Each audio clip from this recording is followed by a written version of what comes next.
They're standing by to speak to us in a few moments' time. Collingwood, a great story last night, Brendan.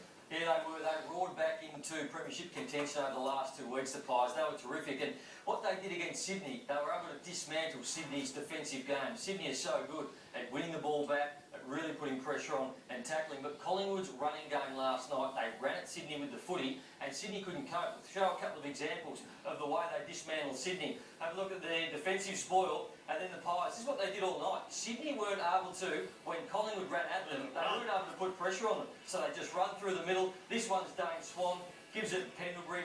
He's running. They're all chasing, but they can't get to him because they've broken through that line just from pure running. It gets out to the big fella, Grundy. He kicks a goal. Now the next edit we'll have a look at is the real big one. Have a look at this one. The way he moves, the way he runs with the football right now, he makes 3 Sydney players come to him. Now Sydney are a defensive side that only like to have one player going at a play. Look at these 3 players he draws in. So that means there's 3 Collingwood players free somewhere. The ball goes inside 50 and Collingwood kick another goal. And there's one more edit. They did this all night. I could have chosen 12 edits out of this game, but Pendlebury gets it. They're able to retain the footy.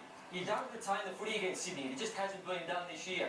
All of a sudden they get through, they get over this defensive zone here, and Collingwood done it with a real attacking flair and some really good run. And Sydney are on the back foot, and Collingwood are right back in contention. Fantastic stuff from Nathan.